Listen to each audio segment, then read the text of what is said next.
problem you can solve rather than a solution that you want to get out into the market. Yeah.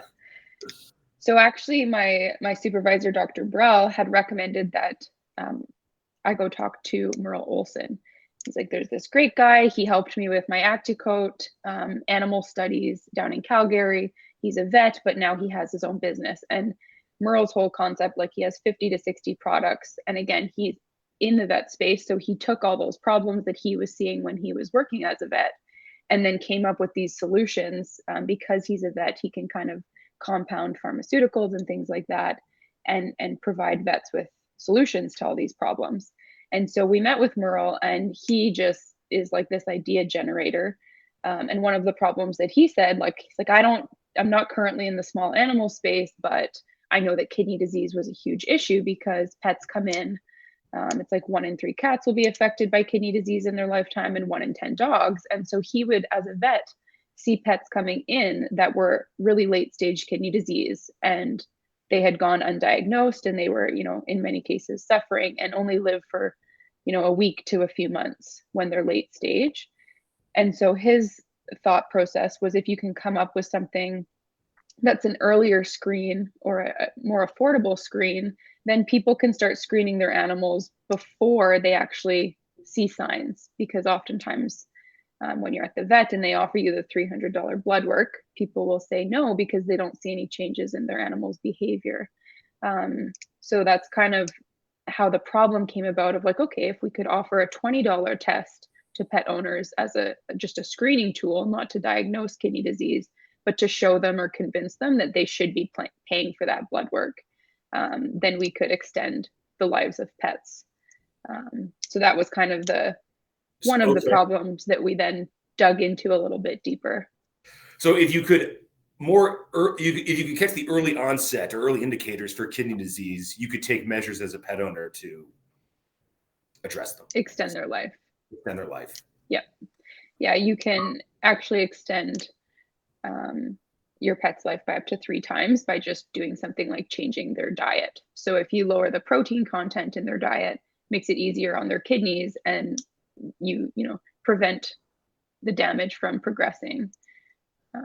So was this like a particular aha moment, like where you had like a conversation with Merle, and then did you chat to a bunch of other vets and like get more validation? What happened here? What happened next?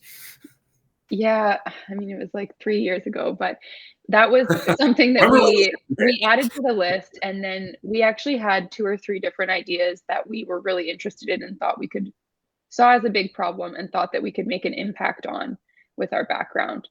And so we then did like a business model canvas for each idea and tried to look at like, is this realistic? What's the chances that we can actually invent something to, as a solution for this and create a business out of it? So we had, 2 or 3 canvases that we then went out, talked to more people, asked more customer discovery questions, mainly on the vet side of things, just to confirm that, vets would want to use it, and that pet owners would find value in it. And then we set up our lab and got to work trying to invent the product, essentially. Amazing. And what was Rob Burrell's, your supervisor's, role in all of this? In terms of like our company now, or just like getting us to that? As you're going through this journey, like, I guess what kind of support was he providing or guidance? What kind of role did he have in the company as you're going through this journey here? Yeah, in the early stages, he was extremely helpful just to even talk through. Like, he has this ability to like go back to the basics for everything. And so the questions that he asks are very thought-provoking and kind of get you thinking in a way that you maybe wouldn't otherwise. And so we bounced a lot of our ideas off of him and just, had a lot of conversations in the early days to help kind of think of how we could invent this product and how we could move it forward, again, because he had been through all of that with Acticoat, and he had given us some, like SOPs and operating procedures that he had from, prior experiences that he'd been part of, which was also really helpful just to get a sense of like what we would need to do longer term. Definitely a great resource on the like R&D side of things for sure. Awesome. All right. Well, listen, why don't we fast forward to today? You've got an actual working product in the market. You're selling it. Tell us a little bit about like what you arrived at. What have you built? What does this product do? How does it work? Yeah, so we actually launched the product in January, and originally we had this vision of like launching into vet clinics, and so we designed boxes that would hold about 10 strips, and we set out going to vet clinics, trying to get vets on board, and using it. And this was like in the middle of the pandemic, so it was really hard to actually get meetings with vets, and there's also a veterinary like a tech shortage, and so everyone they're like, what do you want from us? We don't have time.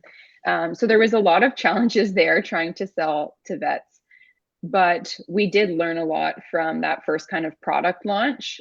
One thing was that the vets wanted to be able to send it home with pet owners as opposed to using it in the clinic. So we went from having this box of 10, which we thought was going to be our product, to coming up with this 3-pack. I actually have them here. So this is now our like little 3-pack, which gives all the instructions for the user and has the 3 tests inside. So there was like so much that we learned from doing that initial product launch, but I would say it didn't go kind of as we expected. Right. That sounds like part of the journey, though. Yeah, for sure. Wait, can we see that product? Look at that packaging. Tell us how you built this. Now, I bet there's a bunch of people out there listening like, hey, how do I build an awesome package like that for my startup product? Yeah, well, we can't take credit for the design on it. We had a really great graphic designer who helped us with making it more user-friendly with these cute little cat and dog faces, which I think are really great. Yeah. But it was really just trying to, like, when we launched so when sales weren't going super well to vets, we decided to launch on the e-commerce store. And I think that was also a really critical step because you get so much feedback from just getting it into people's hands. So we started to have, early customers who we could then follow up with and see what questions they were asking us for clarification or where they needed more information. And we kind of just took all of that feedback and put it into our new packaging. So that is always helpful to just get it into people's hands and hear what they say and watch how they use it. Even like oftentimes if you just watch someone and don't give them any additional instructions, I found that to be the most useful, because you see them, like some people were actually sticking the wrong side of the strip in the animal's mouth. And I was like, okay, and I didn't say anything. And eventually they'd get it and they'd say, oh, it's not changing color. And it's just like little things like that you don't even think, because you're so used to using the product and seeing it, you're like, well, I would have never thought someone would do that. But, we've had 2 people do that. So then we needed to change, provide more guidance on that and make sure that they were putting the right side of the test in the animal's mouth. And so I think there's just been so much time that goes into packaging. I don't think people realize, there's always going to be iterations. There's always going to be improvements that you want to make, but getting it out there is so important. Getting it out there and then watching your customers use the product and just observing them, and not assuming your customers are idiots, but assuming that you need to make the product more user friendly. Like that's super important. Yeah, like product manager, which when you're an entrepreneur, you have to do everything. So impressive. Yeah, I remember early on, I don't remember who said this to us, but there was a few people who said to us, like, give it to a child and watch what a child does with it, because they're going off like intuition. And so if it should be so Right. easy that, like, if you're putting it out there as a consumer product, it should be so easy that a child can use it. So yeah, we learned lots from that. Are you able to bring some tomorrow night? Because I actually have Yep. there's like this stray cat walking around my neighborhood, and it's like I just bought some cat food for it. And yeah, I'm like, it might turn into a rescue. Like my family's like, maybe we should adopt this cat, but both my daughter and my wife are allergic to cats, so that's a challenge. Anyways, we bought some cat food for it, and maybe we should give it a little Kidney-Chek. And yeah, I wouldn't mind one if I could get my hands on one. Yeah, I'll definitely bring some tomorrow night. Okay, let's talk a little bit more about selling. Actually, like you're in sales now. Like this is a big deal. You launched in January, so it's been coming up on a year almost. You've been exploring both a B2C, direct to consumer on online, and also B2B through distribution channels and partnership with vets. Walk us a little bit about like your sales process and how you're thinking through that strategy. Yeah, so we have just beginning of November, we actually launched our product into 10 retail stores, which has been, again, just like an awesome learning experience. The hope in that was to figure out what education we needed to provide to the staff and the stores to almost like have them on our side as like a sales team.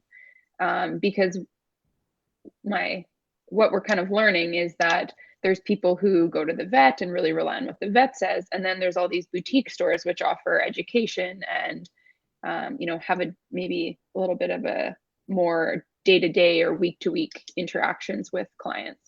And so we have 5 stores in Edmonton, 5 stores in Ontario who are kind of just independent stores that are able to take the product on before a distributor is lined up. And that's been really great just to hear, the few sales that they've got, what clients they were, what they, were they coming in with a problem, or were they just looking for preventative screening that they could use. Things like that have been really great. And I think moving forward, we are I do feel like we're still in a little bit of like, where is our biggest value that we can add? Is it going to be in retail stores? Is it going to be in vet clinics? There are a few vet clinics in the Edmonton area who are actually offering it as a take-home option now as well, like on their shelves. So we're still trying to figure out where the best fit is to pour all of our resources. Yeah, awesome. So are you thinking in the future it might be a mix of B2C and B2B? And yeah, you're spending some time exploring that. Yeah, I mean, obviously for businesses, if you like, it's great to have the distributors, but then obviously you're giving up a percentage of your margin. So it's what volumes are we going to get with a distributor, and what is like our actual profit going to be versus somewhere like a e-commerce store or working with maybe smaller retail stores. Not as scalable, but it's kind of that trade-off. So trying to just get some data on how much we would expect to sell in retail channels versus vet channels, and then figure out the economics of that. Okay, there's a couple other items I want to make sure we cover, Hillary. We got about 10 minutes left. Let me bring up one sort of aspect of your journey that I think is pretty unique and kind of unique, especially here in Canada, which is using things like grants and various programs to, support you along the journey. So do you want to comment at all about how have you integrated like grants, especially as an academic originally entrepreneur, into your startup journey? Yeah, I mean, we got our first grant pretty early on. Like Alberta Innovates has been a great resource for us. I think we've received at least four Alberta Innovates grants now. There was one program, Green STEM, that we were able to qualify for, which was specifically trying to help science, like master's or PhD graduates, start a company, and it provided like Matt and I's salary for 2 years. So there's so many resources out there now. They can be really time consuming to apply, but obviously based on the success that we've had with grants, I would say it's totally worth putting the effort in, because if you don't take a shot at it, you're missing out on non-dilutive funding, which we're right around the like $500,000 point now so we wouldn't be here today with like only a small friends and family round. We wouldn't be able to still be functioning if we hadn't received some really great non-dilutive funding. Yeah, well, you know what? The grant ecosystem has really modernized here in Alberta. And like you mentioned, the Green STEM program, I know that program has actually been expanded. And I think it's now called the Innovation Catalyst Program. Is that correct? And I think so, yeah. Yeah, basically, scientists, entrepreneurs that are spinning off from the university or building technologies in partnership with Alberta University qualify, encourage them to check it out. It's kind of like a friends and family seed investment You can use it to pay yourself a stipend. You can use it for building out the business and paying for like early startup costs. It's a really great flexible program. So love to see more of that happening in our province. For sure. And what about programs? Like, obviously I'm a bias because you participated in Startup TNT Investment Summit. Like, how's that experience going? Great. Second time. Definitely helps to have done it, once before, because there was a huge learning curve for me the first time I did that. Like, we didn't have a data room put together. We didn't have a great financial model. And so it kind of pointed out the first time, like, okay, some areas that we really needed to focus on in order to bring on investment. And, since I think it was February or March summit, we kind of got some help with the areas that we were struggling with. And now we're back at the summit. And so this time it has been a lot calmer of a process for me, I think, just because I knew a bit more what to expect. We didn't make the top 5 last time. So now I'm like, okay, there's some new things, from this last point forward, but overall, it's been great. I've definitely was like a crash course for me anyways, to just get up to speed on the areas that I needed to learn a bit more on before raising money. Yeah, well, that's awesome. I mean, that's really our goal. And it's happy to hear people going through the process, getting the top 20, not making top 5, learning, coming back 6 months later, and now you're a top 5 company. And I'll just share with you, Hillary, of the 5 companies in Edmonton, 4 of them are actually repeats. They're in the same situation. They're all previous, I think, top 20 companies that are now back again 6 months or 12 months later, and here they are in the top 5. So I find that like quite exciting. Yeah, that's awesome. Yeah.